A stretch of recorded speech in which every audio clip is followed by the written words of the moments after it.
שלום. כיף להיות אצלך ושאתה מארח אותנו. כיף לארח. נעים מאוד. אנחנו היום בעצם באנו לראות את האוסף הממש מדהים שלך של פסלים. אז ככה לפני שנתחיל, ספר קצת על עצמך. אז התחלתי לאסוף בצורה רצינית בערך לפני משהו כמו עשור. לפני זה היו לי כל מיני מוצרי אספנות כאלה ואחרים, בעיקר מסדרה שנקראת רובוטק, שזו סדרה שמאוד אהבתי בילדות, זו גרסה אמריקאית לסדרה יפנית שנקראת מקרוס. אז היה לי כל מיני מטוסים שהופכים לרובוטים ודברים כאלה, אבל זה לא התכנס לכדי אוסף, ומשהו לפני כמו אולי יותר מ10 שנים אפילו, עירית, בת הזוג שלי, היא קנתה לי במתנה ג'וקר מהסרט האביר האפל.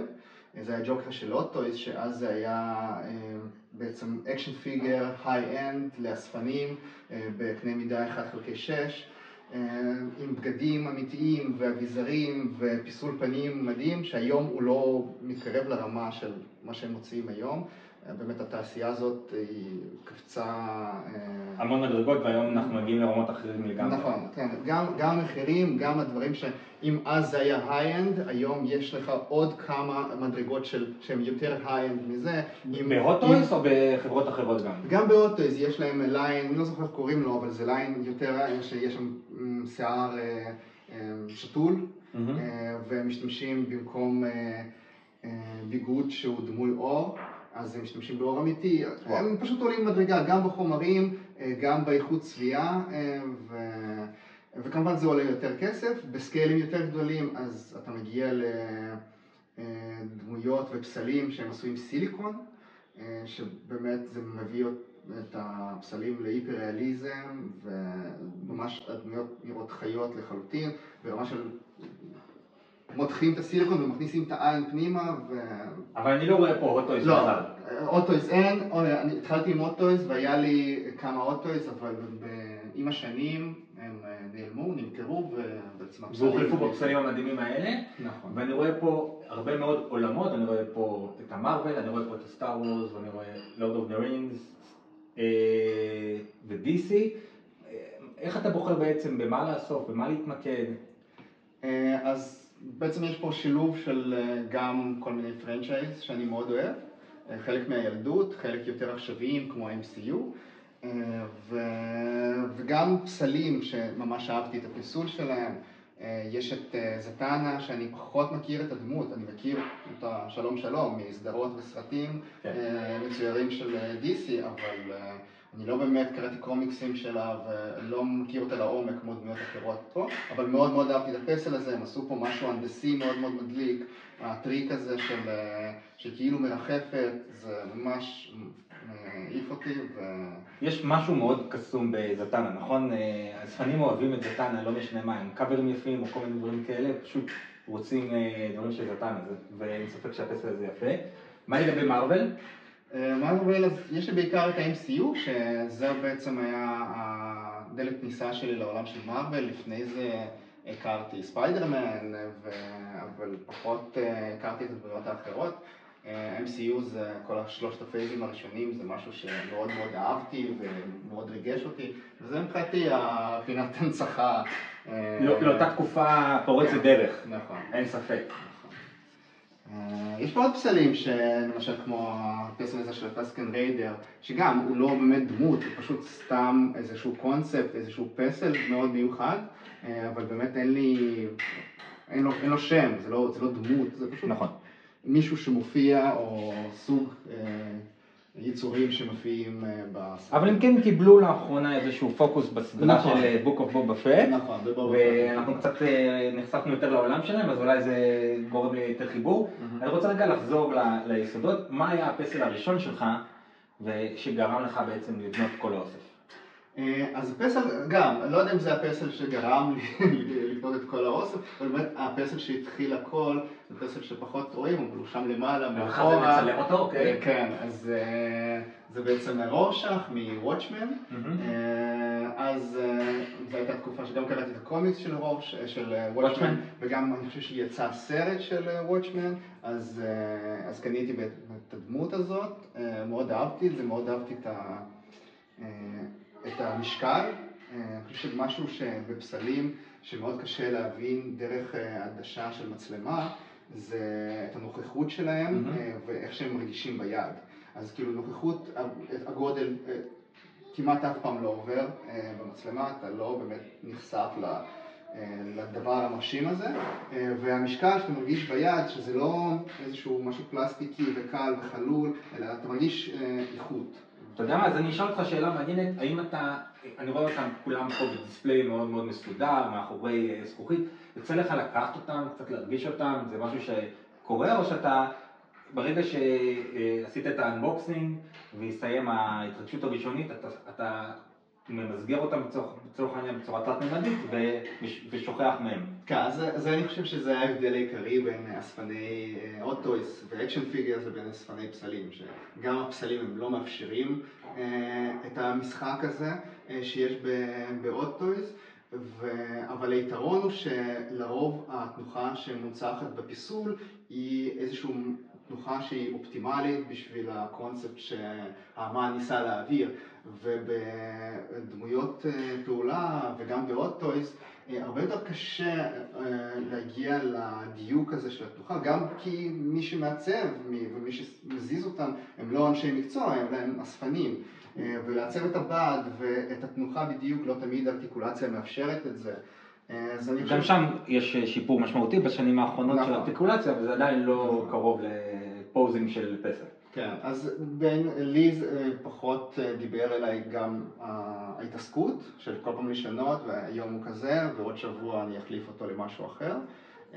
וגם אני חושב שגם כשעושים את זה, זה לא מגיע עד הסוף. אז בגלל זה אני חושב שמה שקסם לי יותר זה הפסלים. עוד שאלה שמאוד מעניינת אותי, זה בעצם לכל אספן, זה לא משנה אם זה בפסלים, בסניקרס, בקומיקס, יש איזשהו הולי גרייל או איזשהו פייבוריט. מה הפייבוריט שלך בתוך האוסף? זאת שאלה מצוינת, אני חושב שהוא לא פה. הפייבוריט, יש לי כמה פייבוריטים, אבל הם בסלון. אז יש את אלבוי, פסל שמאוד קרוב ללבי, הוא לא הולי גרייל מבחינת השווי שלו, הוא לא נדיר במיוחד או מבוקש במיוחד, אבל אני מאוד אוהב את הפסל הזה, יש בו משהו מאוד ריאליסטי. אני רואה שיש פה בבד. כן, זה האמת, השימוש בבד זה איזשהו קטע לא ייחודי היום לסייד שואו, אבל הם היו מאוד חזקים בו לפני כמה שנים, כשחברות פסלים לא עשו שום דבר עם בד, וזה משהו שייחד אותם. לפעמים זה גם היה החיסרון של סייד שואו, כי הבד הוא מתבלה יותר מהר מאשר פיסול, ובמיוחד שהם משתמשים בדמוי אור לכל מיני חליפות צמודות של גיבורי על, זה פחות עבד לטעמי. אבל כן, זה פסל שאני מאוד מאוד אוהב, ואני חושב שהוא גם יושב, הוא כאילו גיבור על, אבל יש בו משהו ניטרלי יותר, ואני חושב זה ז'אנר קצת אחר. כן, לא צריך להכיר אותו בשביל להגיד, איזה מגניב, יש בו משהו, לא יודע, יפה בעיניי. אבל אני כן רואה כאן דברים. רגע, אנחנו בעוד נקודה בבית, שאנחנו יכולים לראות פה איזשהו תצוגה של סטאר וורס עם הסוקה, דמות מאוד פופולרית היום, ואת האקס-ווינג, נכון? נכון. אז בעצם הפסל הזה זה פסל של סייד שואו, שהאמת הם עשו כמות לא נורמלית ממנו, כמות שהם בחיים לא ימכרו, או שהם ימכרו. זאת אומרת שהוא עדיין זמין. הוא עדיין זמין, וכבר מוכרים אותו בהנחות מאוד עמוקות של 30%, של קצת לסייד שואו זה חריג, עשו ממנו 9,500. זה המון המון המון. היום השוק של הפסלים ממש לא דעיכה, אבל בשפל, ולא עוברים את 1,000 בדרך כלל ב-edition sizes, וזה באמת משהו חריג, ואני חושב שהפסל הזה יצא בתקופת הקורונה, כשכולם היו בטירוף של לעשות... תקופה אחרת. אנשים היה להם כסף לבזבז, והם בזבזו, וסייד שואו חגגו, בגלל זה הגענו ל9,500 חתיכות מהפסל. דיברת מקודם על כמות של פסלים שיוצאים, דיברת על איזשהו דעיכה בשוק. מה שכן מעניין אותי זה קצת להבין שווי בכל זאת אספן מסתכל על, עזוב על ערך עתידי, אבל לפחות לא לאבד את הערך של הפסל שלו, כדי שבמידה וירצה להחליף, לעשות איזשהו טרייד, שלא יהיה לו יותר מדי בעיה. תספר לי על העולם הזה, אם יש דברים שעשו לך הרבה מאוד כסף, אם אתה בסופו של דבר רואה את זה כאיזה סוג של investment, כמה קשה לך לעשות טרייד עם אספנים?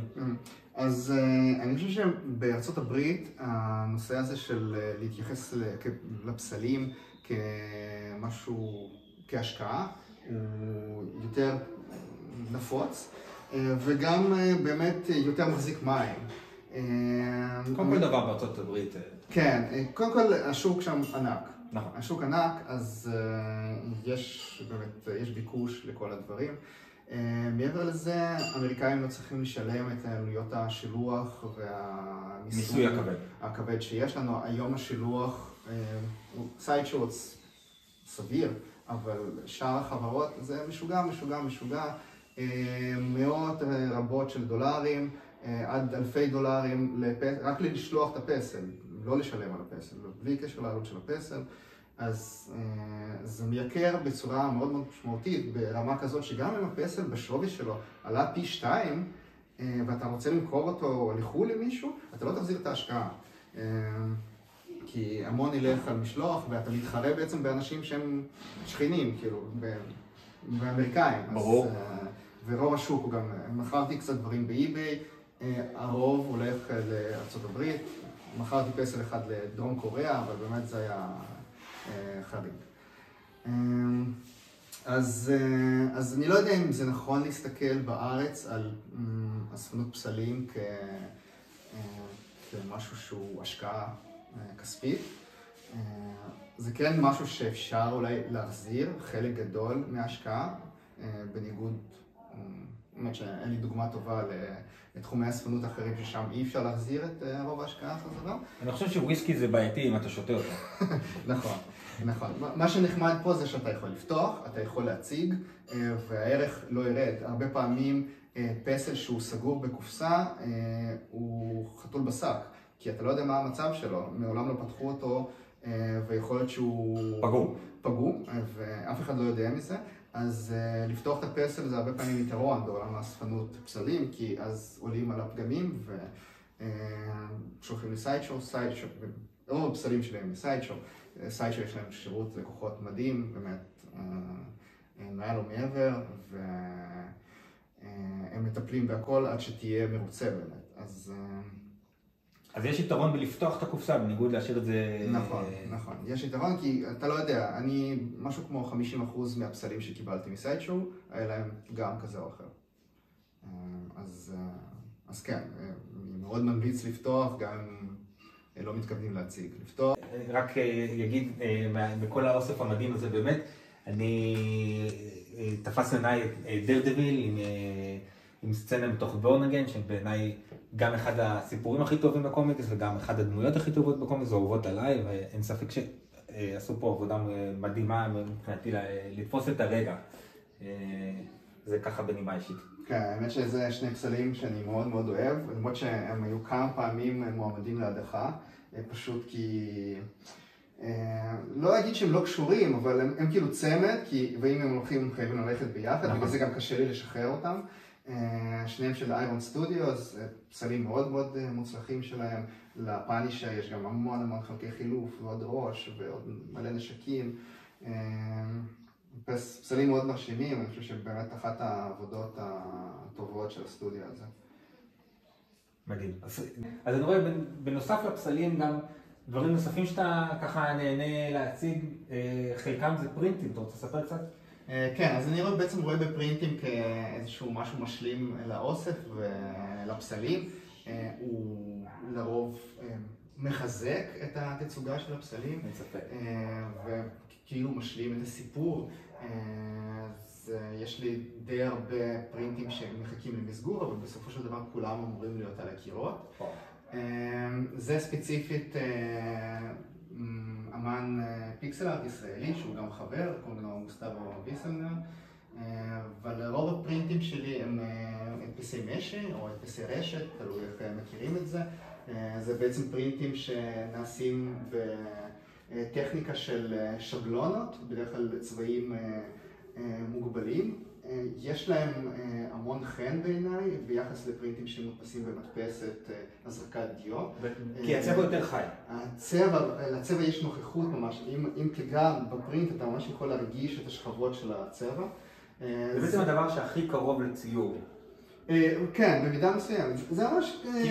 כי מורחים צבע בכל פעם. נכון, ממש מורחים. יכול להיות שהיום מכונה מורחת צבע ושמה את השבלונה, אבל גם פה המהדורות הן מאוד מוגבלות. זה גם משהו שאתה לא יכול באמת, מאוד קשה לזייף את זה, כי זה לא פשוט מישהו סרק והדפיס מחדש, אלא באמת הטכניקה הזאת היא מאוד מגבילה אותך בכל מה שקשור לזיופים. זה ספציפית הודפס על פויל, על מין נייר כסף כזה, אז זה נותן לו את האפקט הזה המבריק, שרואים אותו כשזזים מכך. מדהים. המון תודה שאירחת אותנו. אנחנו בתקווה נתראה שוב בקרוב. אני חייב להגיד באמת שאני נפעם בטח לראות את זה סוף בסוף פנים מול פנים, זה ממש מרשים. בכיף, בכיף. תודה.